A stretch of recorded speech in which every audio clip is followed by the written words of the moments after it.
Welcome back to our YouTube channel medical and nurses सब। आज हम बात करेंगे एनएचएम क्वेश्चन पेपर की, जो कि रिसेंट में हुआ था। तो जो भी लोग चैनल पर नए हैं प्लीज़ चैनल को सब्सक्राइब करके बेल आइकॉन बटन को ज़रूर प्रेस करें। और आज के पेपर की खास बात यह है कि ये पेपर का जो लेवल है आपके हर एक स्टेट के, पर्टिकुलर स्टेट का मैं आपको नहीं कहूँगी, लेकिन जिनका भी एनएचएम जीएनएम पोस्ट के लिए, एएनएम पोस्ट के लिए एग्ज़ाम, वो लोग इस पेपर को ज़रूर देखना। पूरे पेपर में most of the one liner question है और ऐसे क्वेश्चन है कि जो आपको अलग अलग स्टेट वाइज रिपीट भी हुए हैं। तो पूरी क्लास में एंड तक बने रहें। आपको पूरे इस पेपर में 100 क्वेश्चन रहेंगे। फॉर्मेट पूरा इंग्लिश का रहेगा, लेकिन लैंग्वेज बहुत ही अच्छी है। और जो भी लोग अभी तक ऐप पर जाकर नहीं जुड़े हैं, प्लीज़ ऐप पे जाके आप लोग डाउनलोड कीजिए। चैलेंज क्विज आपको फ्री ऑफ कॉस्ट कर दिए हैं ताकि आपको कोई भी चार्ज पे ना करना पड़े। फ्री ऑफ कॉस्ट आपको इसलिए है कि आपके लिए बहुत सारे प्लेटफॉर्म हैं जहाँ पे आपको एमसीक्यू क्विज का भी है जो अमाउंट पे करना होता है, बट पीडीएफ का आपको चार्ज लगेगा। लेकिन बाकी आप चैलेंज क्विज है जो फ्री खेल सकते हैं। और भी आपको, और जो ऐप है हमारी सेम नाम से, मेडिकल एंड नर्सेस हब के नाम से प्ले स्टोर पर सेम लोगो लगा हुआ है। तो यहाँ पर पूरी जो आपके जितने भी एग्ज़ाम्स होते हैं, चाहे एनएचएम के लिए हो, सीएचओ का हो, जीएमसी का हो या फिर नॉर्सेट का हो, तो ऑल ओवर सभी टाइप की पीडीएफ, रेलवे की पीडीएफ, सभी आपको पीडीएफ फॉर्मेट में मटेरियल ऐप पे अवेलेबल हो जाएगा। और जो भी लोग अपकमिंग टाइम में यूपीपीएससी का एग्ज़ाम दे रहे हैं स्टाफ नर्स के लिए, उनके लिए भी पेपर ऐड कर दिए गए हैं। ऐप पे जाके आप लोग प्लीज़ परचेस कर सकते हैं। प्राइस इतनी मिनिमल है कि आप यदि 1 साल की मेंबरशिप लेते हैं तो आपको ऐप पर जितना भी मटेरियल अवेलेबल है वो आपको 1000 में पूरे 1 साल तक का एक्सेस मिल जाएगा। 999 रुपये आपको चार्ज लगेगा वहाँ पर। तो पूरे 1 साल का एक्सेस रहेगा। आप सभी पीडीएफ डाउनलोड करके पढ़ सकते हैं, प्रिंट आउट निकलवा सकते हैं। और जो भी लोग 6 महीने का मेंबरशिप लेते हैं तो वो भी ले सकते हैं। तो आप प्लीज़ ऐप को जाके एक बार ओपन कीजिए। तो पूरा पेपर बहुत ही अच्छा है। तो यहाँ पर जो क्वेश्चन दिए गए हैं वो बहुत ही अच्छे क्वेश्चन है, पूरे 100 क्वेश्चन है। तो चलिए स्टार्ट करते हैं हम। YouTube channel medical and nurses सब, यहाँ पे आपको स्क्रीन पे एक पेपर दिख रहा है। आज हम इस पेपर को सॉल्व करने वाले हैं। पहले मैं बता दूं कि जिनका अपकमिंग टाइम में एग्ज़ाम है, स्पेशली जो लोग राजस्थान के लिए वैकेंसी का वेट कर रहे हैं, तो एक टेंटेटिव कैलेंडर है जो वेबसाइट पे अपडेट किया गया है RSMSB की, जो राजस्थान की जो वेबसाइट है उस पर। तो आप लोग जाके एक बार चेक कर लीजिए। आपके 2025 के लिए है जो अभी से आप प्रिपरेशन स्टार्ट कर दीजिए। और अपकमिंग टाइम में हम बात करें कि और कहाँ पर वैकेंसी आ सकती हैं, तो अलग अलग स्टेट में वैकेंसीज आने की संभावना बहुत ज़्यादा है। तो आप लोग उसके लिए तैयारी करके रखिए। अभी हाल फिलहाल में एएनएम त्रिपुरा के हैं जो फॉर्म फिलअप हुए हैं, वहाँ के बच्चों को सबसे ज़्यादा टेंशन ये हो रही है क्योंकि कुछ लोगों की है जो एज लिमिट के कारण उनको प्रॉब्लम हो रही है। क्योंकि त्रिपुरा में अभी तक हुआ क्या है कि कभी भी वैकेंसीज़ के लिए रिक्रूटमेंट एग्ज़ाम नहीं किया गया है, डायरेक्ट है जो भर्ती हुई है। बट इस बार एग्ज़ाम होना है तो सबसे ज़्यादा कंफ्यूज है कि वो पढ़ें क्या। रेड क्रॉस सोसाइटी की स्थापना किसने की है, कब हुई थी? 1938, 1910, 1942 या फिर 1920? रेड क्रॉस सोसाइटी की स्थापना की किसने थी? हेनरी डोनाल्ड ने। लेकिन यदि आपको पूछा है कि इसकी स्थापना की कब गई है, तो कब हुई थी इसकी स्थापना? इसकी स्थापना हुई थी 1920 में, 1920 में हुई है, 1920 में। तो यहाँ पर आपका आंसर क्या होगा? Option number D, Henry Donald ने स्थापना की थी। और इंडियन रेड क्रॉस सोसाइटी की यदि स्थापना पूछें तो कब हुई है? 1920 में। नेक्स्ट है यहाँ पर, और यदि इंडियन रेड क्रॉस सोसाइटी के फाउंडर पूछें, ओनली रेड क्रॉस सोसाइटी के फाउंडर पूछें तो हेनरी डोनाल्ड। लेकिन इंडियन रेड क्रॉस सोसाइटी के यदि फाउंडर पूछे जाते हैं आपसे तो वो थे सर क्लाउड हिल। कौन थे? सर क्लाउड हिल। नेक्स्ट है यहाँ पर question, placing people's health in people's hand is the principle of which health scheme? तो पीपल्स, आपकी हेल्थ आपके खुद के हाथों में है, ये प्रिंसिपल किस हेल्थ स्कीम का है? रूरल का, अर्बन का, ट्राइबल का, कि ऑल ऑफ दी अबव का? तो ये कौन सी स्कीम का प्रिंसिपल है कि आपकी हेल्थ आपके खुद के हाथों में है? आंसर होगा आपका क्या? Rural scheme. According to official answer की यदि हम जाते हैं तो इसका आंसर दिया गया है rural scheme. Next one, the ratio of incidence of the disease और death among exposed and the incidence of non exposed is termed as. तो यहाँ पर रेशियो कहा है किसी भी डिसीज के इंसिडेंस का, जो नए केस आए हैं उनका, कि डिसीज और डेथ है जो एक्सपोज हो गए हैं उनका और जो नॉन एक्सपोज्ड है उनका। तो यहाँ पर क्या टर्म यूज़ किया जाएगा इसके लिए? Attack rate, incidence rate, relative risk या फिर एट्रीब्यूटेबल रिस्क। तो ये क्या कहलाएगा? ये कहलाएगा रिलेटिव रिस्क, जिसमें जो ऑलरेडी पहले से अफेक्टेड है और जो नॉन एक्सपोज्ड पर्सन है उन दोनों का इंसिडेंस रेशियो आता है निकल के, क्या? Relative risk. Next one, eradication of small pox was declared in April by the International Commission in the year। तो स्मॉल पॉक्स का एरेडिकेशन कब कंफर्म किया गया था? 1984 में, 1977 में, 1989 की नन ऑफ दी अबव। तो यहाँ पर ये कब कंफर्म किया गया था? स्मॉल पॉक्स को एरेडिकेट कब माना गया था? तो हुआ था 1977 में। कब? 1977 में। Next one, The concept of health center was first mooted in 1925। तो हेल्थ सेंटर का जो कॉन्सेप्ट है, क्या है?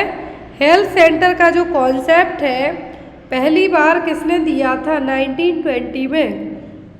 लॉर्ड डाउन ने, जॉन डे, मैकमोहन या फिर विंस्लो, किसने दिया था? हेल्थ सेंटर का जो कॉन्सेप्ट है 1920 में, 1920 में दिया गया था ये कॉन्सेप्ट। तो ये किसने दिया था? ये कॉन्सेप्ट दिया था किसने? लॉर्ड डाउसन ने। किसने? लॉर्ड डाउसन ने। नेक्स्ट है यहाँ पर आपका question, committee on basic health services. तो कौन सी कमिटी है बेसिक हेल्थ सर्विसेज के लिए? मुदलियार, करतार सिंह, चड्डा या फिर मुखर्जी। तो आपको कमिटी से एक ना एक क्वेश्चन एग्जाम में आते हैं, या तो इनका दूसरा नाम पूछा जाता है, या फिर आशा वर्कर किस कमेटी के थ्रू इंट्रोड्यूस करवाई गई, एएनएम वर्कर, या फिर पीएससी सेंटर है किस कम्युनिटी के थ्रू आए हैं। तो वैसे ही यहाँ पर क्वेश्चन है कौन सी कमेटी को बेसिक हेल्थ सर्विसेज के लिए लाया गया था? तो वो कमेटी थी यहाँ पर मुखर्जी कमेटी। कौन सी? Mukherjee committee. Next one, the key person responsible for transforming and economic and social life of people in rural areas. तो की पर्सन कौन सा है जो इकोनॉमिक और सोशल लाइफ को बैलेंस बनाने के साथ साथ आपकी हेल्प भी करेगा रूरल एरिया में? तो वो कौन है? आंगनवाड़ी वर्कर, ग्राम सेविका, मेडिकल ऑफिसर्स या फिर पब्लिक हेल्थ नर्स। तो यहाँ पर कहा इकोनॉमिक एंड सोशल लाइफ को लेके जो एक की पर्सन है वो कौन सा है? तो वो है ग्राम सेविका। Next is WHO had its origin in the year. तो WHO की स्थापना कब हुई थी? ऑप्शन में 1943, 1945 या फिर 1947 या फिर 1949। अब यहाँ पे आप बताइए कि WHO की स्थापना कब हुई थी? रीज़न पूछा है, जो फोर्स में आया WHO का जो कॉन्स्टिट्यूशन है, मतलब सही तरीके से इसकी स्थापना है, तो वो तो हुई थी 1948 में। लेकिन यहाँ पर कहा है कि ओरिजिन कब हुआ था? तो यूनाइटेड नेशन के डिप्लोमेट्स वगैरह थे, उन्होंने ओरिजिन यदि आपको पूछते हैं और इस तरीके के आपको ऑप्शन दिए जाते हैं तो आप जाएंगे ऑप्शन नंबर बी के साथ, क्योंकि 1945 में इन्होंने कुछ मीटिंग्स वगैरह की थी डिप्लोमेट्स ने मिलकर यूनाइटेड नेशंस के। लेकिन इसकी जो ओरिजिनल स्थापना हुई थी वही थी 1948 में 7 अप्रैल 1948 को। लेकिन ओरिजिन पूछा मतलब इसका इनिशियल स्टेप लिया गया था तो 1945 में। Next one, which of these committee examine the need for multipurpose health workers in the year 1972। तो कौन सी कमेटी है जो मल्टीपर्पज हेल्थ वर्कर के लिए काम किया है उन्होंने 1972 में? चड्डा कमेटी, मुखर्जी, करतार सिंह या फिर श्रीवास्तव कमेटी। तो ये काम किसने किया है? ये किया है करतार सिंह कमेटी ने। किसने? करतार सिंह कमेटी ने। Next one is the fundamental function of health care system is to provide a sound. तो फंडामेंटल सिस्टम फंक्शन होगा हेल्थ केयर सिस्टम का क्या प्रोवाइड करवाना? Referral system, health care system, participatory system या फिर कोलाबरेटिव सिस्टम। क्या चीज़ provide करवाना है हेल्थ केयर सिस्टम में? आपको साउंड रेफरल सिस्टम प्रोवाइड करवाना हेल्थ केयर सिस्टम का यहाँ पर काम होगा। Next one, carta thermometer is an, तो कार्टा थर्मामीटर किसके लिए? वाटर है, मरकरी थर्मामीटर, एल्कोहल, कि ऑल ऑफ दी अबव? तो कार्टा थर्मामीटर है एल्कोहल थर्मामीटर, मेजर करने के लिए यूज़ किया जाता है। और इसमें जो मरकरी तो इसमें रहती है, यदि लिक्विड पूछे तो रहती तो मरकरी है, लेकिन ये क्या एल्कोहल बेस्ड थर्मामीटर है, इसको ठंडा होने में टाइम लगता है, कूल डाउन होने में। तो यहाँ पर इसके बारे में आपको याद रखना है, क्या है? Alcohol thermometer. Next one, the stage that it starts from neural phase of the infection with symptoms and signal of meningeal irritation is, तो कौन सी स्टेज है यहाँ पर? स्टेज दी हुई है, प्रोड्रोमल स्टेज है, प्रिजम्पटिव है, प्री पैरालिटिक स्टेज है, फिर इरप्टिव स्टेज है। तो कौन सी स्टेज है यहाँ पर जिसमें सिम्टम्स के साथ साथ यहाँ पर मेनिंजियल इरिटेशन देखने को भी मिलेगी? तो होगा प्री पैरालाइटिक स्टेज। कौन सी स्टेज? प्री पैरालाइटिक स्टेज, जिसमें यहाँ पर आपका जो मेनिंजियल इरिटेशन कब होगा आपको? जब आपके जो ब्रेन है या फिर स्पाइनल कॉर्ड की लेयर है वहाँ पर कुछ भी आपको एंट्री होगा तब। तो यहाँ पर वही है कि मेनिंजियल इरिटेशन क्यों हो रहा है, तो वो यहाँ पे कहा गया है कि इन्फेक्शन के बाद की फेज़ है, सिम्टम भी दिखाए हैं, लेकिन यहाँ पर प्री पैरालाइटिक स्टेज देखने को कम मिलेगी, देखने को मिलती है पोलियो में। किसमें? पोलियो में ही ये स्टेज देखने को मिलेगी। 4 स्टेज होती हैं पोलियो की, subclinical, abortive, non paralytic with aseptic meningitis and paralytic. तो यहाँ पर प्री पैरालाइटिक स्टेज में चीज़ें देखने को मिलेंगी। Next one, India was declared small pox free in the year, तो इंडिया को स्मॉल पॉक्स फ्री कब डिक्लेयर किया गया था? 1964 में, 1975 में, 1972 में, कि नन ऑफ द अबव? कब इंडिया को स्मॉल पॉक्स जो फ्री डिक्लेयर किया था? लेकिन कब हुआ था? 1977 में। कब? 1977 में इंडिया को है जो डिक्लेयर किया गया था क्या? Smallpox free. Next is Koplik spots is a clinical feature, typical clinical feature of, तो कॉप्लेक स्पॉट्स किस डिसीज में देखने को मिलेंगे? डिप्थीरिया, पाइट्यूसिस, मीजल्स या फिर मम्स? किसमें देखने को मिलेंगे? कॉप्लेक स्पॉट्स से देखने को मिलते हैं किसमें? मीजल्स में। Next one, incubation period of chicken pox, तो चिकन पॉक्स का इंक्यूबेशन पीरियड कितना होता है? इंक्यूबेशन पीरियड का मतलब है आपकी बॉडी में कोई भी बैक्टीरिया वायरस एंट्री किया, उसके बाद उसने अपने जो साइन सिम्टम्स शो किए वो कहलाता है इंक्यूबेशन पीरियड। चिकन पॉक्स का इंक्यूबेशन पीरियड कितना होता है? 7 to 10 days, 14 to 21 days, 8 to 16 days या फिर 12 to 18 days। तो कितना होगा? तो ये होता है 14 से 21 दिन का। कितना? 2 week to 3 week भी आप इसको कह सकते हैं। Next one, schmutzdecke is seen in which layer of the biological filter, तो ये लेयर किस फिल्टर में देखने को मिलेगी? सुपर टेनेंट वाटर में, अंडर ड्रेनेज सिस्टम में, bed of graded sand, filter control system में। तो ये किस में देखने को मिलेगी? तो ये देखने को मिलता है बेड ऑफ ग्रेडेड सैंड में। Next one is modified plan of operation was set by the government of India in the year 1977 for reduction of, तो एक मॉडिफाइड प्लान बनाया था गवर्नमेंट ऑफ इंडिया ने 1977 में, किसको रिड्यूस करने के लिए? मलेरिया, कोलेरा, डेंगू या फिर ट्यूबरक्लोसिस के लिए। किसके लिए प्लान बनाया था? तो ये बनाया गया था 1977 में मलेरिया को कम करने के लिए। इसके लिए मलेरिया को कम करने के लिए। Next is the committee on health, man power, planning and production and management is, कौन सी कमेटी थी जिसमें हेल्थ पर फोकस किया, मैन पावर पर की प्लानिंग पे किया, प्रोडक्शन पर किया और मैनेजमेंट पर इन्होंने क्या किया? काम किया। तो ये कौन सी कमेटी थी? Mehta committee, Balaji committee, Kartar Singh committee या फिर मुदलियार कमेटी? तो ये कौन सी कमेटी थी? तो ये थी बालाजी कमेटी। ये बजाज कमेटी है जिसने हेल्थ, मैन पावर, प्लानिंग और प्रोडक्शन पर है जो काम किया है। तो यहाँ पर आप सुधार लें, क्या है? बजाज कमेटी है, ना कि Balaji committee.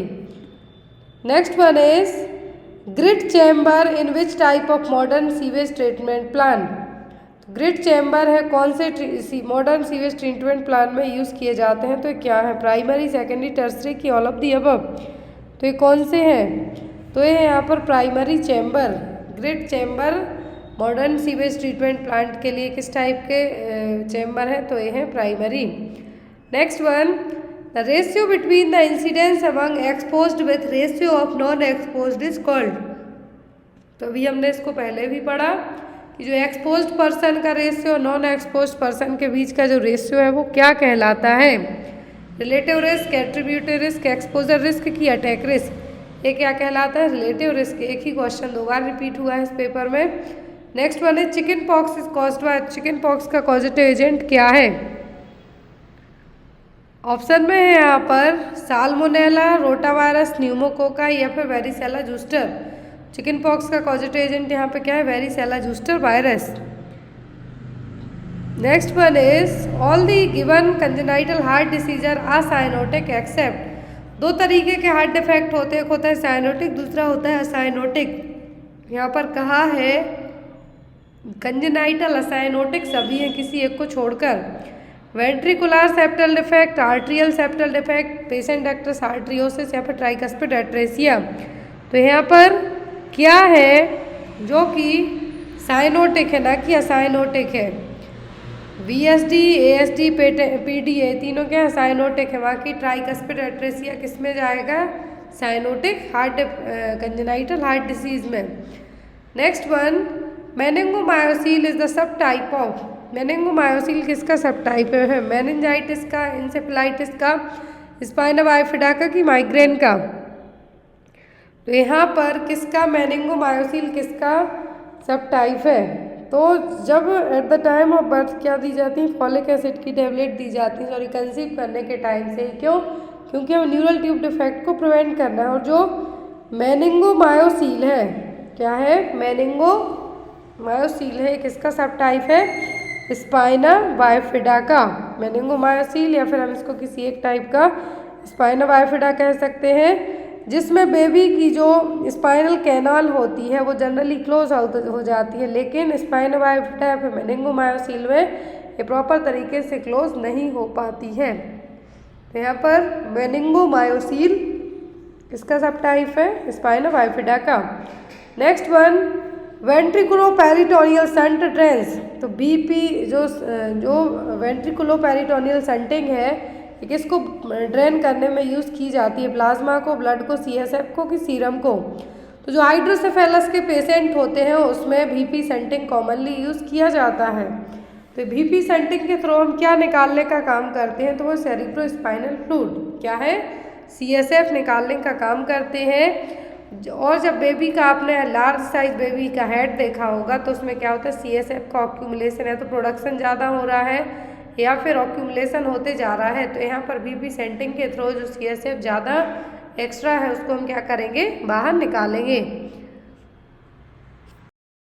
Cretinism is caused bye deficiency of which of these hormone. तो क्रेटिनिज्म किस हार्मोन की कमी से होता है? पिट्यूटरी, थायराइड, एड्रिनल या फिर पैराथायराइड? तो सबको पता है क्रेटिनिज्म होता है थायराइड हार्मोन की कमी के कारण।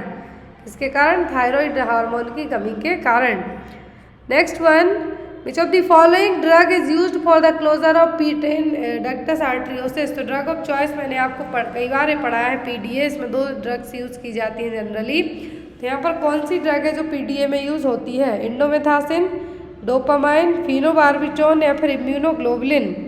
कौन सी मेडिसिन यहाँ पे यूज़ की जाती है? तो वो है इंडोमेथासिन, जो कि ड्रग ऑफ चॉइस मानी गई है PDA के जो सेंट है उसको क्लोज करने के लिए।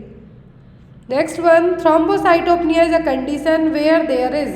थ्रोम्बोसाइटोपनिया जो कंडीशन है ये किस में होगी? Increase number of platelets, decrease number of platelets, no production of platelets या फिर नन ऑफ द अबव। तो कोई भी चीज़ में जब एपनिया वर्ड जुड़ जाता है दैट मीन्स क्या हो रहा है? यहाँ पर कमी ही हो रही है। और थ्रोम्बोसाइट्स का मतलब क्या होता है? प्लेटलेट्स। तो थ्रोम्बोसाइटोपनिया का मतलब क्या होगा?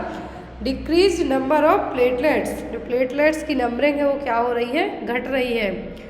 Next one, site of lesion in poliomyelitis. तो पोलियोमाइलाइटिस में कहाँ पर लीजन्स देखने को मिलेंगे?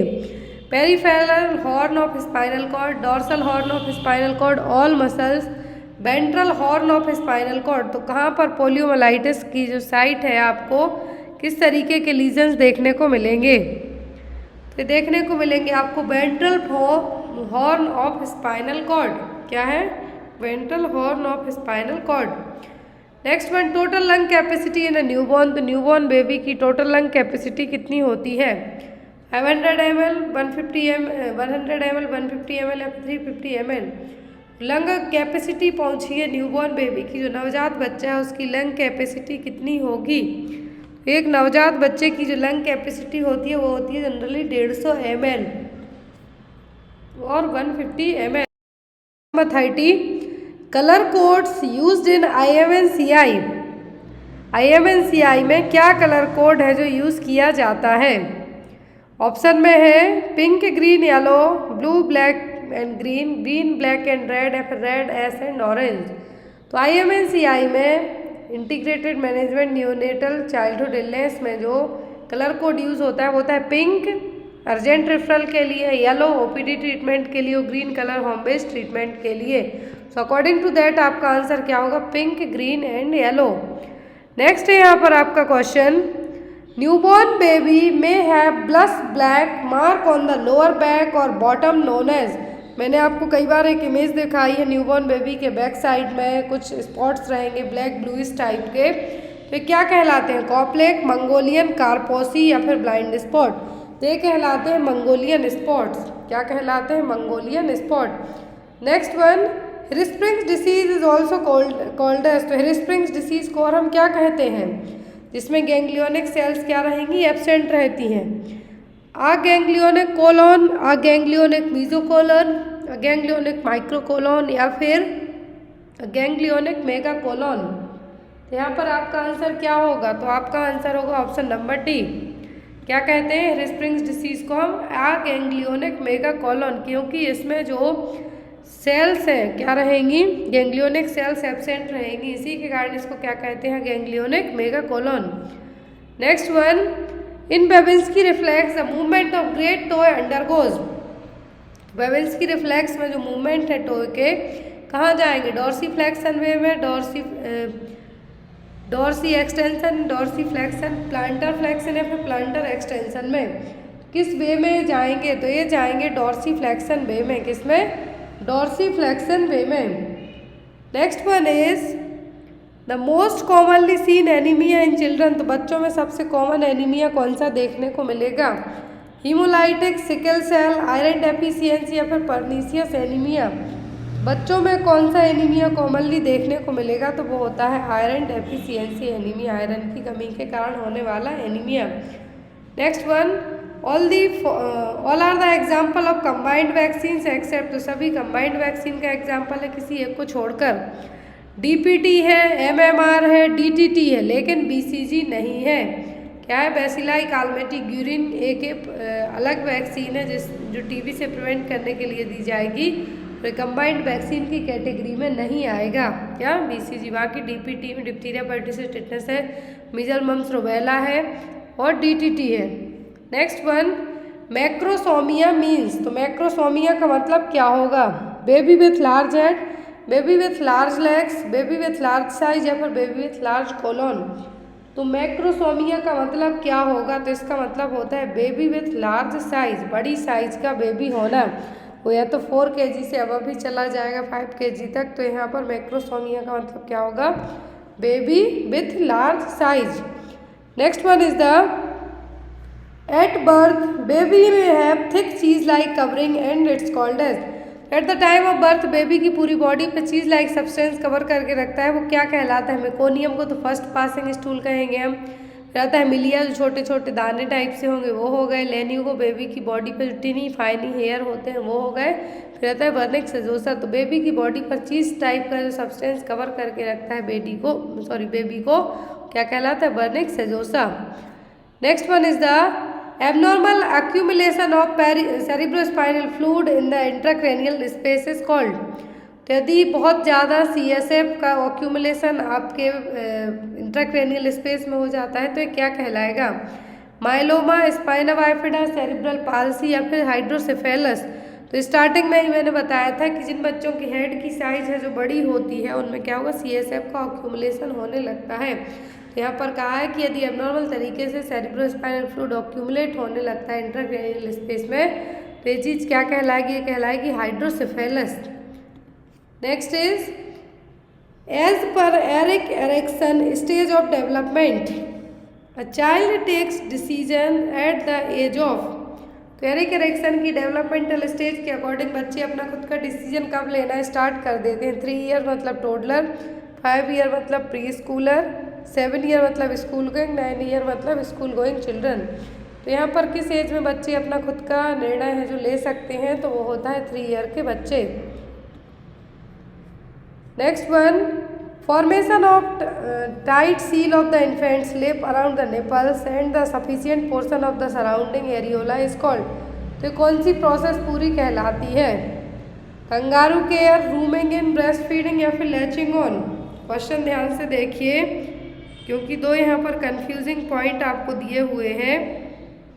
कहा है tight seal of infants lips, बच्चे के जो लिप्स हैं निपल को चारों तरफ से बिल्कुल प्रॉपर तरीके से टाइट सील किए हैं, और एरियोला का जो सफिशिएंट पोर्शन है वो भी मुंह में है। तो ये क्या है, ये कौन सी केयर है, तो ये कहलाएगी लैचिंग ऑन। क्या होगा, लैचिंग ऑन। लैचिंग ऑन में जब आपका बेबी के ब्रेस्ट फीड करेगा तो आपको टच करेगा, तो यहाँ पर ये प्रोसेस क्या कहलाएगी, ये कहलाएगी latching on.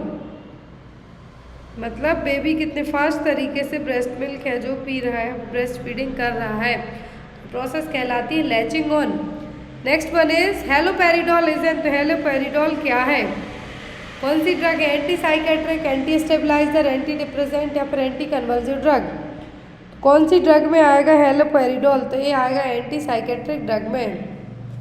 Next is autonomic side effect of drugs. तो ऑटोनोमिक साइड इफेक्ट्स क्या है किसी भी मेडिसिन के, ऑप्शन में है यहाँ पर dry mouth, constipation, cycloplegia, weight gain, jaundice, dermatitis, photosensitivity, renal failure, jaundice या फिर ग्रैन्युलोसाइट्स, टैकीकार्डिया, फिर हाइपोटेंशन।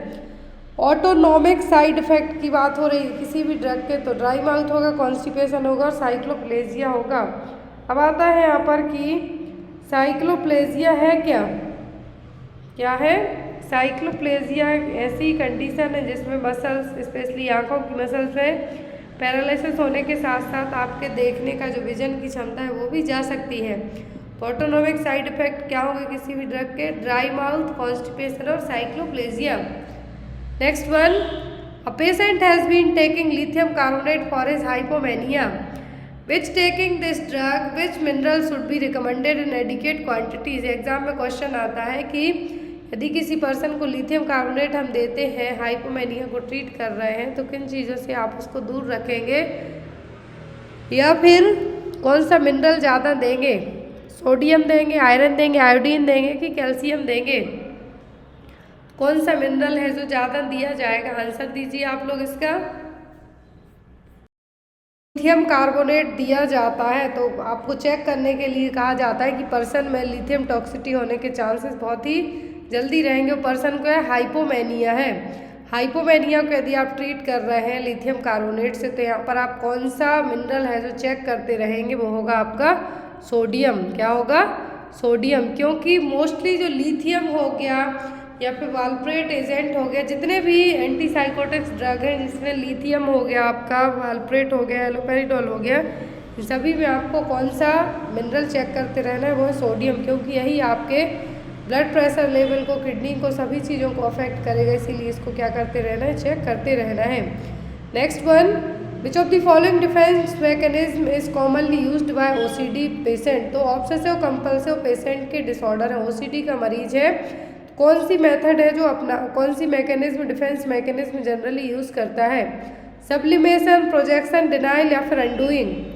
कौन सी मेथड अपनाता है यदि पर्सन OCD से सफ़र कर रहा है, तो वो क्या है, अनडूइंग। क्या होगा, अनडूइंग। बार बार उसको लगेगा कि मेरे हाथ गंदे हैं तो जाके हाथ धुलना स्टार्ट कर देगा। OCD के मरीज की हम बात कर रहे हैं, उसको लगेगा कि गेट खुले तो नहीं है, बार बार वो सोचेगा फिर जाके लगाएगा। जो सोच रहा है वो ऑब्सेशन है, जो जाके कर रहा है वो कंपल्सन और एक डिसऑर्डर है तो यहाँ पर क्या होगा, ओसीडी में कॉमनली जो डिफेंस मैकेनिज्म यूज़ कर रहा है वो क्या होगी, undoing. Next one is bestiality is also referred to as, तो बेस्टियलिटी का मतलब और क्या है, पीडोफिलिया, जूफिलिया, वोयरिज्म या फिर फेटिचिज्म। तो यहाँ पर क्या टर्म है जो यूज़ होगा, तो यहाँ पर जो चारों टर्म दिए हुए हैं सेक्सुअल डिसऑर्डर्स हैं, क्या है, सेक्सुअल डिसऑर्डर है। तो यहाँ पर बेस्टियलिटी का मतलब होता है जूफिलिया, और जूफिलिया का मतलब होगा नॉन ह्यूमन एनिमल्स, मतलब किसी क्रॉस स्पीसीज की तरफ आपका अट्रैक्शन होना, क्या है, किसी ह्यूमन बीइंग का नॉन ह्यूमन बीइंग या फिर एनिमल्स की तरफ अट्रैक्शन होना, वो क्या कहलाएगा, जूफिलिया और बेस्टियलिटी। ये भी एक साइकेट्रिक प्रॉब्लम ही है। Next one, Kleine Levin syndrome is characterised by, Kleine Levin syndrome में क्या देखने को मिलेगा, हाइपरसोमनिया, हाइपरफेजिया, हाइपरसेक्सुअलिटी या फिर हाइपर एस्थेसिया। तो क्या देखने को मिलेगा आपके लिए, इसमें क्लेनी-लेविन सिंड्रोम में क्या देखने को आपके लिए मिलेगा, हाइपरसोमनिया, क्या होगा, हाइपरसोमनिया, जिसमें बहुत ज़्यादा आपको ड्राउजीनेस, स्लीपीनेस ही फील होते रहेगी, आपको लगेगा कि थोड़ा और सो लो, हमेशा आपको ऐसे लगेगा कि आप नींद में ही हैं, क्या होगा, hypersomnia. Next one, a child with 30 IQ score has which category of degree of mental retardation. तो MR में जो मेंटल रिटार्डेशन है इसमें IQ लेवल पूछा है। अब आपको कोई से जो क्लास है, माइल्ड, मॉडरेट, सीवियर, तो यहाँ पर IQ लेवल के अकॉर्डिंग यदि हम जाते हैं तो IQ लेवल जब 50 से 70 होता है मतलब माइल्ड मेंटल रिटार्डेशन है और एजुकेबल है। फिर आता है 35 से 49 मतलब मॉडरेट है, ट्रेनेबल है। फिर आता है सीवियर जिसमें 20 से 34 होगी। लास्ट आता है प्रोफाउंड लेस देन 20 जिसमें पर्सन के लिए हॉस्पिटलाइज करने की ज़रूरत होगी प्रोफाउंड में। माइल्ड, मॉडरेट, ट्रीटेबल है। सीवियर यदि होता है 20 से 34 IQ रेंज जाती है आपकी, मतलब पर्सन डिपेंडेंट है, उससे और कम जाती तो प्रोफाउंड मतलब पर्सन को एडमिशन की ज़रूरत है हॉस्पिटल में। लेकिन यहाँ पर कहा है कि यदि किसी बच्चे का IQ स्कोर कितना है, 30 है, तो कौन सी मेंटल रिटार्डेशन में आएगा। मैंने जस्ट अभी आपको पूरी कैटेगरी बता दी है, तो कौन सी मेंटल रिटार्डेशन में आएगा, ये आएगा सीवियर में, जिसमें जो MR कितना होगा 20 से IQ लेवल कितना होगा 20 से 34, 20 to 34। यहाँ पे कहा है 30 IQ स्कोर है, मतलब क्या होगा सीवियर। माइल्ड में होगा 50 to 70 IQ, मॉडरेट में 35 to 49, सीवियर में 20 to 34, लेस देन 20 मतलब profound. Clear. Next one, craving and eating of non food substance such as paint and clay is termed as. तो यहाँ पर नॉन ईटेबल सब्सटेंस, मिट्टी खाना, चौक खाना, ऐसी चीज़ें जो खाने के लायक नहीं है, पेंट खाना दीवारों का निकाल के, तो ये किस टाइप की आपको क्रेविंग होती है सब चीज़ें खाने की, तो ये क्या है, विंज है, पॉलीफेजिया है, बर्बिजरेशन है या फिर पाइका है। तो इसके लिए जो टर्म यूज़ किया जाता है वो क्या है, pica. Next is the most common cause of dementia. इस तो डिमेंशिया का मोस्ट कॉमन कॉज क्या है, multiple sclerosis, Alzheimer's disease, multi infarct lesion या फिर डिनायल। क्या है मोस्ट कॉमन कॉज किसका, डिमेंशिया का, तो है मल्टीपल स्क्लेरोसिस। लेकिन यहाँ पर ये ऑफिशियल आंसर की के अकॉर्डिंग है, क्वेश्चन नंबर 49 का आंसर है मल्टीपल। क्या है इसका मेनली और हमेशा एक ही रीजन रहा है, मोस्ट कॉमन रीजन की बात करें हम तो बोलते हैं अल्जाइमर्स। क्या होगा, Alzheimer. Next one, clouding of consciousness is a characteristics feature of which condition. Clouding of consciousness किसका फीचर है, सीजोफेनिया का है, डिमेंशिया का है, हिस्ट्रिया का है कि डेलीरियम का है, ये किसका फीचर है, तो ये डेलीरियम का, clouding of consciousness. Next one is general adaptation syndrome is a response to.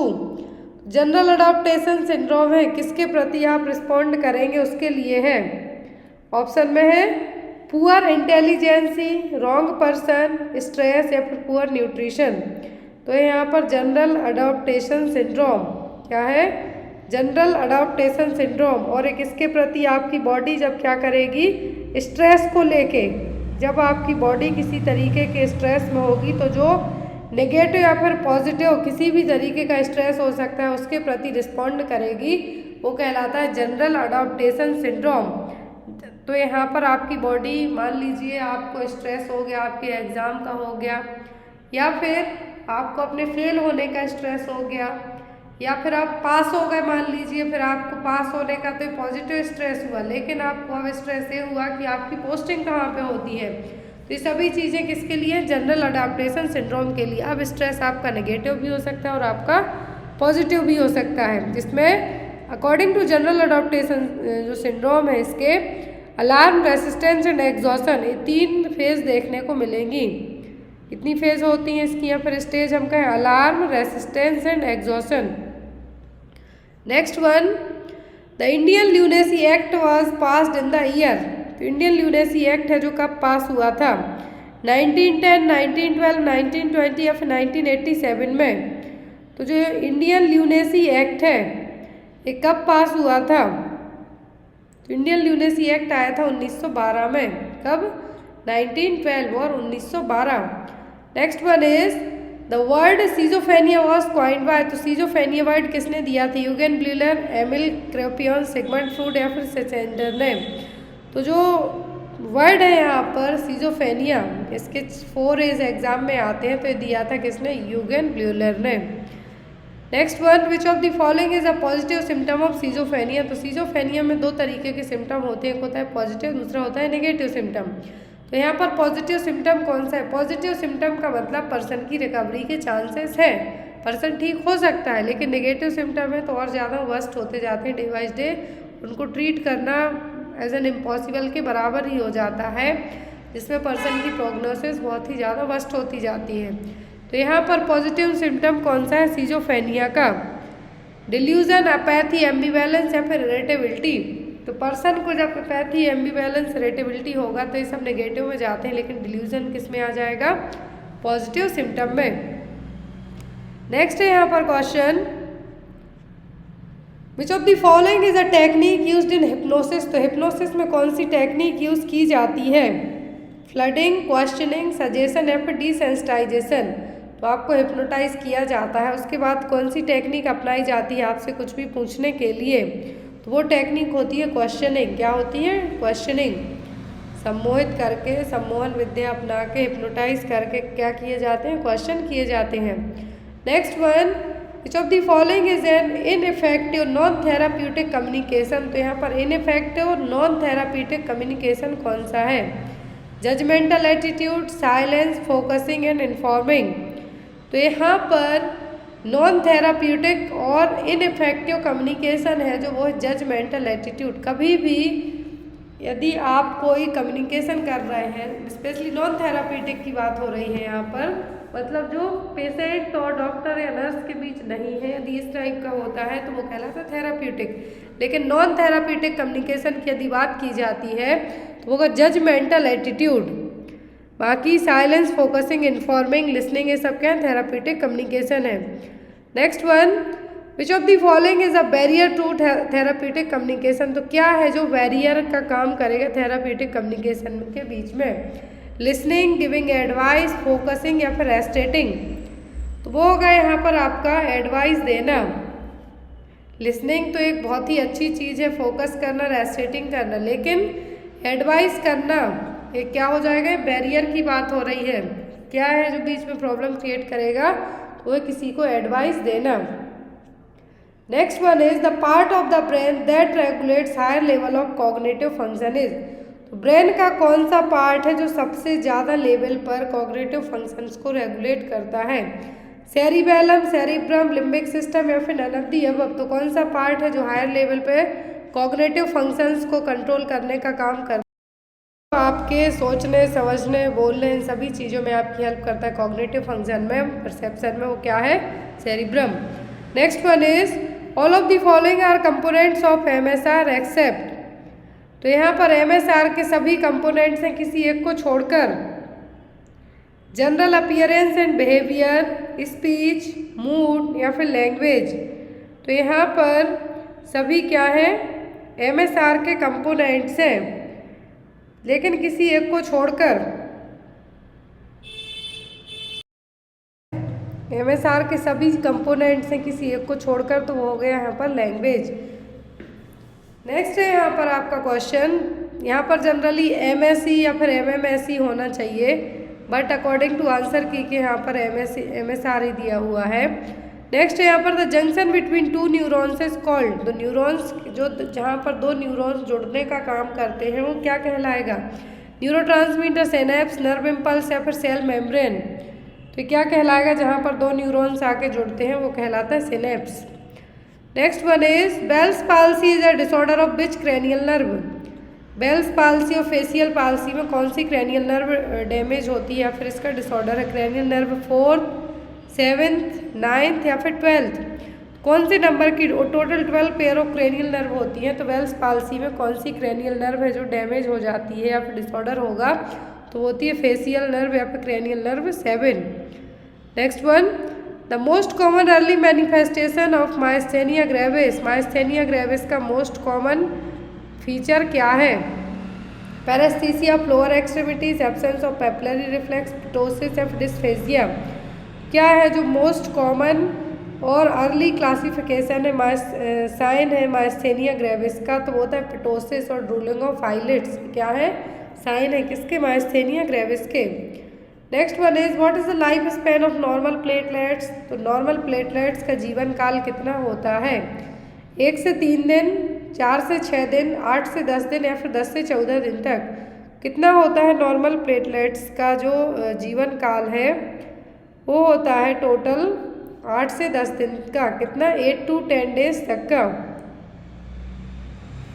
Next is the test most common done to detect cervical cancer, cervical cancer के लिए कौन सा टेस्ट किया जाता है, Schiller test, pap smear, Heller's test या फिर none of the above.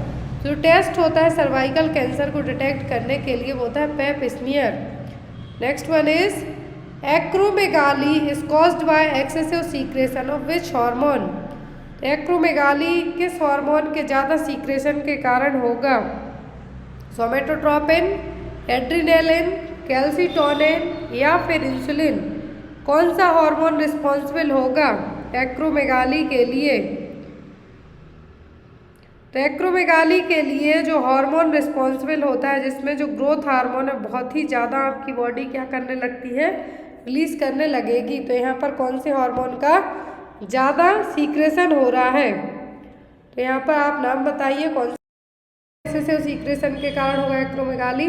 तो एक्रोमेगाली होता है ग्रोथ हार्मोन के ज़्यादा सीक्रेशन होने के कारण, और अकॉर्डिंग टू दैट ऑप्शन के जो यहाँ पर हम जाते हैं, सोमेटोट्रोपिन एक क्या है, ग्रोथ हार्मोन है। क्या है, सोमेटोट्रोपिन एक ग्रोथ हार्मोन है, ह्यूमन ग्रोथ हार्मोन है, जो कि क्या करेगा आपकी बॉडी में जो ग्रोथ हार्मोन उसको रिप्लेस करके जो नॉर्मली जितना बॉडी रिलीज कर रही है उससे ज़्यादा रिलीज करके आपकी बॉडी की जो ग्रोथ है वो और ज़्यादा करेगा। तो एक्रोमेगाली किसके कारण होगा, excessive secretion of growth hormone, और वो कौन सा है, वो somatotropin. Next one is the what is the contraindication for chest physiotherapy, यदि किसी पर्सन की चेस्ट फिजियोथेरेपी होना है किसी भी रीजन से, क्या है जो कॉन्ट्राइंडिकेशन होगा, ब्रोंकाइटिस में, COPD में, अस्थमा में कि निमोनिया में। किस केस में आप पर्सन की चेस्ट फिजियोथेरेपी नहीं कर सकते हैं, कुछ केस में है जो की जाती है चेस्ट फिजियोथेरेपी, लेकिन कौन से केस में चेस्ट फिजियोथेरेपी कॉन्ट्राइंडिकेट रहेगी, तो वो होगा यहाँ पर अस्थमा। क्या होगा, अस्थमा। चेस्ट फिजियोथेरेपी की जाती है जनरली, और यदि किसी को एंटीकोआगुलेशन हुआ है, फिजिकल पोजीशन में डिस्कम्फर्ट है किसी भी रीजन से, तो यहाँ पर हम कौन से केस में नहीं करेंगे, यदि जिसको ब्रोंकोस्पाज्म की प्रॉब्लम है, हाइपोक्सेमिया की है या फिर ICP बढ़ता है, तो ऐसे केस में चेस्ट फिजियोथेरेपी नहीं देंगे। लेकिन ब्रोंकाइटिस में दे सकते हैं, COPD में दे सकते हैं, निमोनिया में दे सकते हैं, लेकिन अस्थमा के मरीज में ब्रोंकोस्पाज्म होता है, इसीलिए हम उसको चेस्ट फिजियोथेरेपी नहीं देंगे। Next one is what is the normal sodium level in blood, blood में नॉर्मल सोडियम लेवल कितना होता है, 125 to 135 MEQ पर लीटर, 135 से 145 MEQ पर लीटर, 140 to 150 MEQ पर लीटर, 120 to 130 MEQ पर लीटर। कितना नॉर्मल सोडियम लेवल होता है ब्लड में? ब्लड सीरम सोडियम लेवल कितना होगा? तो ये होता है 135 से 145 MEQ पर लीटर।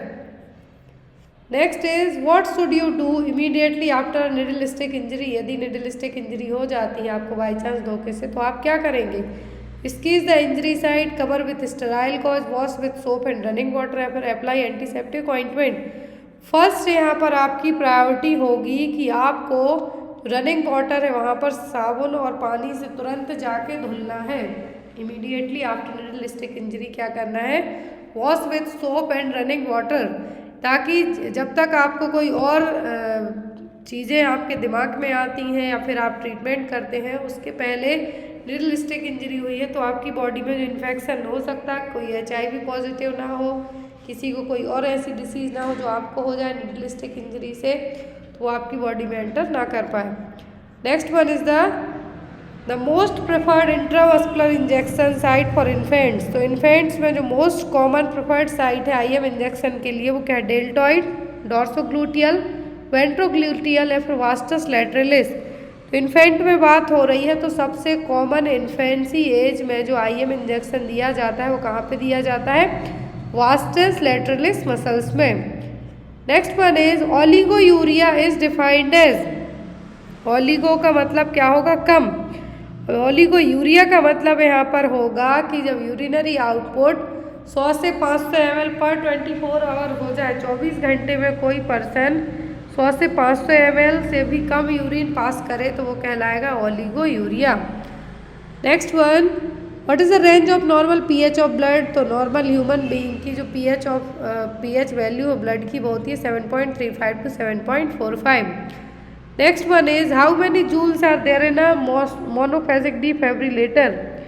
कितने जूल्स होंगे मोनोफेजिक डिफिब्रिलेटर में? 120 जूल्स, 200 जूल्स, 360 जूल्स या फिर 260 जूल्स। कितने जूल्स रहेंगे? तो ये होते हैं टोटल कितना? 360 जूल्स।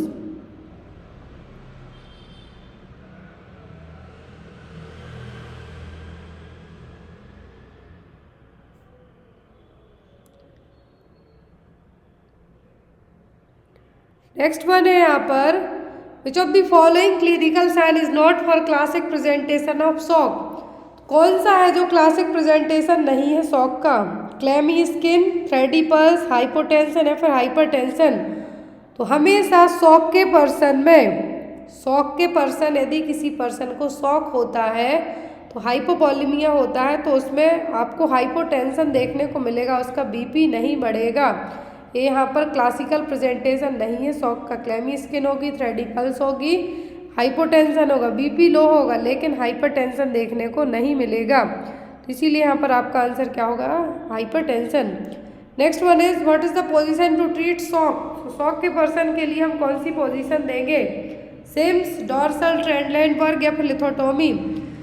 तो जो पोजीशन हम देते हैं कौन सी देंगे? वो होगी Trendelenburg position. Next one, the most widely use technique of communication in laryngeal cancer is. तो लैरेंजियल कैंसर के पर्सन में यदि आपको क्या करना है? कम्युनिकेट करना है उससे, तो कौन सी टेक्निक से कर सकते हैं? Oesophageal speech, electrical larynx speech, tracheo oesophageal puncture या फिर ऑल ऑफ दी अबव। तो यहाँ पर क्या करके आप पर्सन से कम्युनिकेट कर सकते हैं? तो वो tracheo oesophageal puncture. Next one, the most conclusive diagnostic study for Crohn's disease. तो क्रॉन्स डिसीज़ में कौन सी डायग्नोस्टिक स्टडी है जो यूज़ की जाएगी कि पता करें कि क्रॉन्स डिसीज़ है या नहीं? Stool examination, barium study of gastrointestinal tract, serum chemistry या फिर एब्डोमिनल एक्सरे। अब जिनको पता होगा कि क्रॉन्स डिसीज़ है क्या है क्रॉन्स डिसीज़ है क्या, जब तो आप बता पाएंगे कि इसके लिए हम क्या कैसे टेस्ट करेंगे, कौन सा टेस्ट करेंगे? स्टूल का एग्जामिनेशन कर देंगे कि वेरियम स्टडी करेंगे GI ट्रैक्ट की, कि सीरम केमिस्ट्री करेंगे, कि एब्डोमिनल एक्सरे करेंगे। तो क्रॉन्स डिसीज़ को हम कहते हैं इलियलाइटिस या फिर इलियटिस। क्या है? इलियटिस।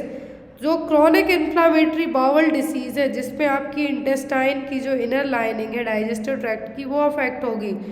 तो जब यहाँ पर क्रॉन्स डिसीज़ हुई है, इन्फ्लामेटरी बाउल डिसीज़ जिसको हम कहेंगे, तो यहाँ पर आपका जो बाउल पार्ट है जिसमें आपकी इंटेस्टाइन कवर होंगी उसकी बैरियम स्टडी करके आप पता कर सकते हैं। तो यहाँ पर इसीलिए आपका आंसर क्या होगा, barium study of gastrointestinal tract. Clear. Next one is the commonest side effect of thrombolytic therapy is. यदि किसी पर्सन को थ्रोम्बोलाइटिक थेरेपी दी जा रही है, थ्रोम्बोलाइटिक ड्रग्स दी जा रही हैं, तो यहाँ पर उसके क्या साइड इफ़ेक्ट होंगे, acute renal failure, bleeding, metabolic abnormalities, compartment syndrome.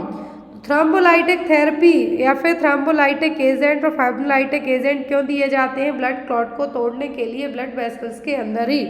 मान लीजिए यदि किसी पर्सन की अंदर जो क्लॉट है, किसी भी प्रॉब्लम के कारण क्लॉट का फॉर्मेशन हुआ है, तो उसको तोड़ने के लिए आपने थ्रोम्बोलाइटिक या फिर फाइब्रोलाइटिक एजेंट दिए। लाइटिक का मतलब होता है तोड़ने के लिए, थ्रोम्बस का मतलब होता है क्लॉट। अब उस थ्रोम्बस और क्लॉट को तोड़ने के लिए थ्रोम्बोलाइटिक एजेंट दिए आपने, तो कुछ ना कुछ साइड इफेक्ट तो बॉडी भी शो करेगी। तो क्या होगा, वो होगी ब्लीडिंग। क्या होगी, ब्लीडिंग, क्योंकि आपने उन्हीं क्लॉट्स को तोड़ने के लिए मेडिसिन दी है, तो अब आपकी बॉडी कुछ रिएक्ट करेगी, तो क्या होंगे लक्षण, होगा bleeding. Next one, which of the following are physiological outcomes of immobility. तो इमोबिलिटी के फिजियोलॉजिकल आउटकम्स क्या हैं, increased metabolism, reduced cardiac workload, decreased lung expansion या फिर डिक्रीज्ड ऑक्सीजन डिमांड। तो आउटकम क्या होंगे फिजियोलॉजिकल इमोबिलिटी के, तो ये होंगे आपका decrease lung expansion. Next is when obtaining a wound culture to determine the presence of a wound infection, from where should the specimen be taken. तो यदि किसी को कोई वुंड है, घाव है, तो अब आपको पता करना है कि कोई इन्फेक्शन तो नहीं बन रहा है उस वुंड में, तो आप स्पेसिमेन कहाँ से कलेक्ट करेंगे, नेक्रोटिक टिश्यू से, वुंड ड्रेनेज से, वुंड सर्कमफ्रेंस से या फिर क्लीन वुंड से। तो कहाँ से आप जो इन्फेक्शन के लिए स्पेसिमेन कलेक्ट करेंगे, तो आप कलेक्ट करेंगे क्लीन वुंड से। पहले जो वुंड एरिया उसको क्लीन करेंगे, देन आफ्टर आप स्पेसिमेन कलेक्ट करेंगे। Next one, the nurse evaluates which laboratory values to assess a patient potential for wound healing. तो वुंड हीलिंग में एज अ नर्स आप कौन सी लैब वैल्यू के लिए चेक करेंगे, यदि कोई बढ़ी हुई है तो fluid status, potassium, lipids, nitrogen balance, किसके लिए आप चेक करेंगे, तो वो होगा आपका fluid status. Next one, Bartholin glands are presented. एक क्वेश्चन एग्जाम में हमेशा आया है, 2-3 बार से तो कंटिन्यूस आ रहा है। बार्थोलिन ग्लैंड्स तो होती कहाँ पर है, posterior region of the labia majora, the perineum, the bladder या फिर नन ऑफ द अबव। जो बार्थोलिन ग्लैंड होती हैं, ये वेजाइना के दोनों साइड एक एक ग्लैंड रहेगी। तो यहाँ पर इसके लिए हम क्या कह सकते हैं, posterior region of the labia majora. ये क्या करेंगी, लुब्रिकेशन का काम करेंगी, जो वहाँ पर जो भी मटेरियल रिलीज करेंगी जिसके कारण क्या हो, लुब्रिकेशन है जो बना रहे, उसके लिए बार्थोलिन ग्लैंड रिलीज करेंगी। तो यहाँ पर दोनों साइड कहाँ पर होंगी, posterior region of the labia majora. Next one, the nervous system of the foetus is formed from the. तो जो फीटस है उसका नर्वस सिस्टम किससे बनेगा, एक्टोडर्म सेल से, मेसोडर्म से, एंडोडर्म से कि एमनियन से, किससे बनेगा, तो ये बनता है किससे, एक्टोडर्म से। Next one, ductus arteriosus is functionally closed. तो डक्टस एंटेरियोसिस है जो फंक्शनली कब क्लोज हो जाता है, ये सभी क्या है, ये जो न्यूबॉर्न बेबी में आफ्टर डिलीवरी के बाद क्लोज होने वाले, फिजियोलॉजिकली तो पहले ही बंद हो जाएंगे, लेकिन फंक्शनली कब बंद होंगे, after birth, 12 hour after birth, after 1 week of age या फिर आफ्टर 1 मंथ ऑफ एज। तो डक्टस आर्टरियोसिस है जो कब फंक्शनली भी क्लोज होगा, तो ये होता है जनरली आफ्टर बर्थ के बाद ही। कब, आफ्टर बर्थ के बाद। Next one, placenta is formed by the fusion of the. तो प्लेसेंटा किसके थ्रू बनेगा, ट्रोफोब्लास्ट एंड डेसिडुआ बेसिलिस से, Korean leave and decidua vera, villi and parametrium and amnion and Korean. तो यहाँ पर प्लेसेंटा किससे बनेगा, ट्रोफोब्लास्ट सेल्स और डेसिडुआ बेसिलिस से। डेसिडुआ कब कहा जाता है? प्रेगनेंसी में जो एंडोमेट्रियम है उसको क्या कहते हैं? डेसिडुआ। तो डेसिडुआ बैसिलस और ट्रोफोब्लास्ट से मिलके प्लेसेंटा का फॉर्मेशन होगा। Next one is the danger of placenta succenturiata is. Placenta succenturiata के कारण क्या हो सकता है? एंटीपार्टम हेमरेज, पोस्टपार्टम, इंट्रापार्टम की नन ऑफ द अबव। क्या है जो यहाँ पर डेवलप हो सकता है प्लेसेंटा सक्सिनेट्रा के द्वारा? तो पहले तो ये जान लीजिए कि प्लेसेंटा सक्सिनेट्रा है क्या? क्या है प्लेसेंटा सक्सिनेट्रा? क्या है?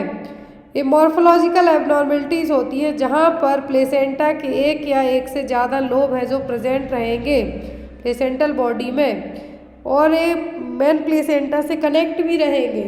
तो प्लेसेंटा सक्सिनेट्रा के कारण जो डेंजरस सिचुएशन डेवलप होगी वो कौन सी होगी? वो होगी PPH। क्यों? क्योंकि जो मेन प्लेसेंटा है मान लीजिए वो तो बाहर आ रहा है, लेकिन जो प्लेसेंटा के अदर लोब्स हैं वो अंदर ही रह जाते हैं, तो PPH का रीजन बन सकते हैं।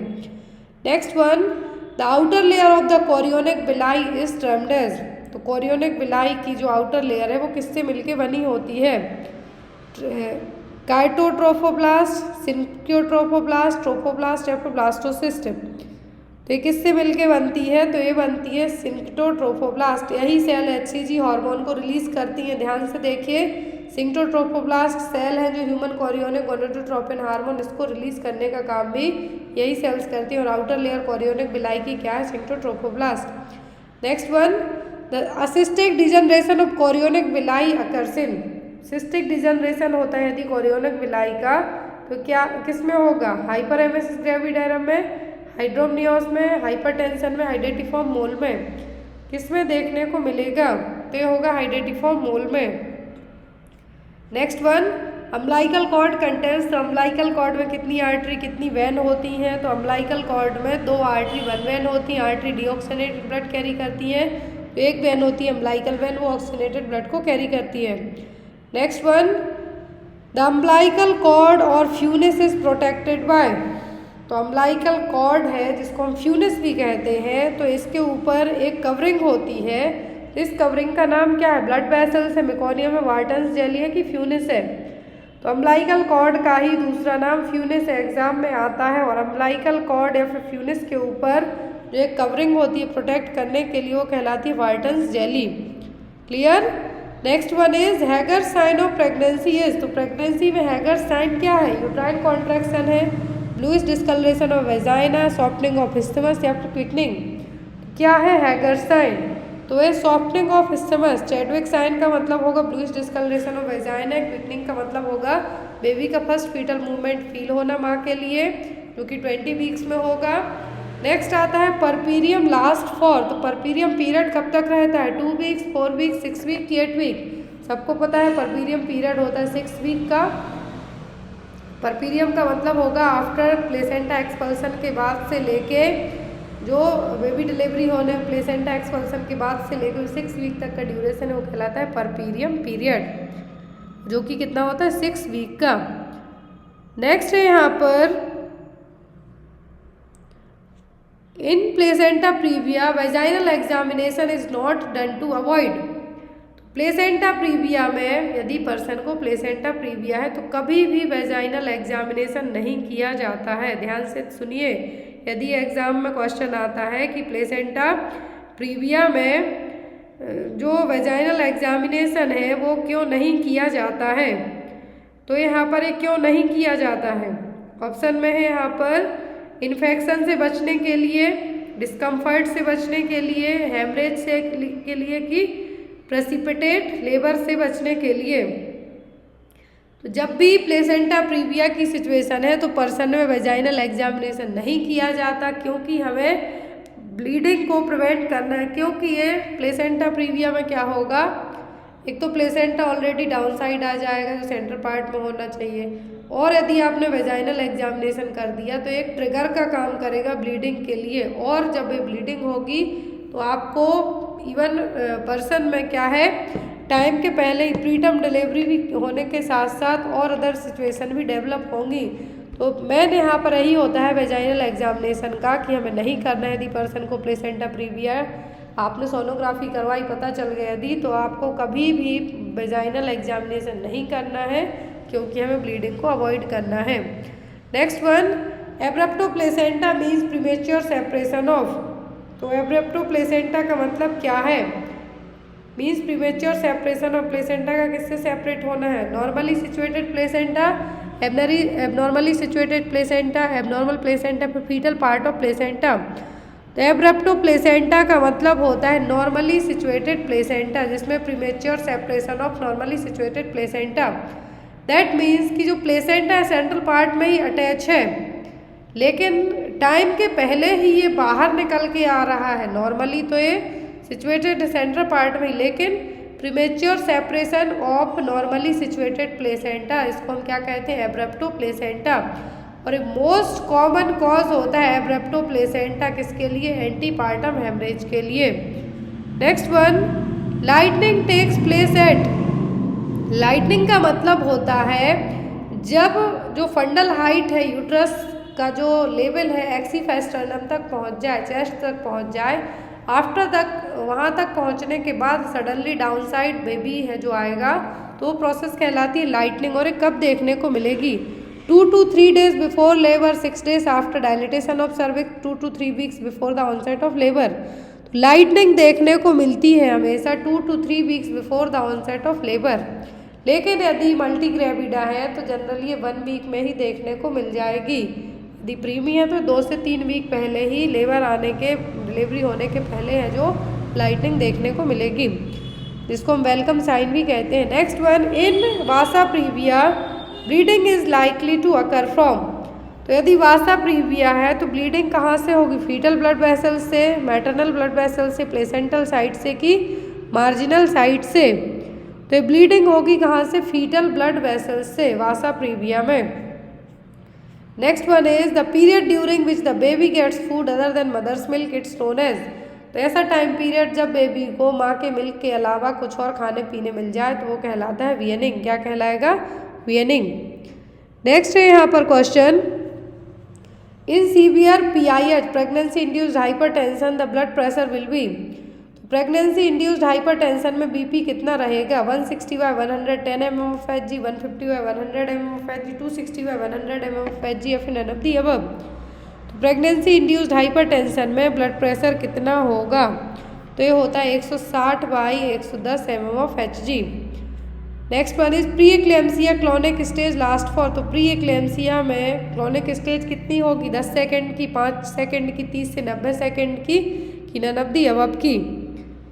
तो यहाँ पर कहा है कि जो क्लोनिक स्टेज है, क्लोनिक स्टेज कितनी रहती है? जनरली 30 से 90 सेकेंड तक की ये रह सकती है। Next is HELLP syndrome is observed in pregnancy during. HELLP syndrome है जो प्रेगनेंसी में किसके लिए किया जाता है? सॉरी, कब चेक किया जाएगा हेल्प सिंड्रोम? 20 से 24 week, 28 to 30 weeks, 26 to 40 weeks या फिर नन ऑफ द अबव। कब है जो इसको हम पता करेंगे हेल्प सिंड्रोम को? अब यहाँ पर आपको जब हेल्प का, ये आपकी मदद करने वाली हेल्प नहीं है, ये है आपका haemolysis, elevated liver enzyme and low platelets count. तो यहाँ पर ही चेक करेंगे कब? आप 26 से 40 वीक की प्रेगनेंसी में। Last one, Burns Marshall technique is use to deliver the. तो यहाँ पर जो वर्स मार्शल टेक्निक है ये किसको डिलीवर करने के लिए यूज़ की जाती है? Placenta, leg, after coming head या फिर हेड? तो बर्न मार्शल मेथड यूज़ की जाती है जब ब्रीच प्रेजेंटेशन हो, hang bye its weight until the nap of the neck. जब हेड बाहर आ रहा हो लेकिन तब भी फंस रहा हो, तब बर्न मार्शल टेक्निक है जो अपनाई जाती है। क्लियर? तो यहाँ पर ये थे पूरे 100 MCQs। आई होप आपको क्लास आज की अच्छी लगी हो। Thank you for watching us. Bye bye, take care. आप लोग अपनी तैयारी अच्छे से रखिए। अभी रिसेंट में RML का एग्ज़ाम पोस्टपोन हुआ है, लेकिन आपको अभी भी अपनी तैयारी कंटिन्यू करके रखना है, चाहे आप कोई सा भी एग्ज़ाम दे रहे हो। Thank you, bye bye.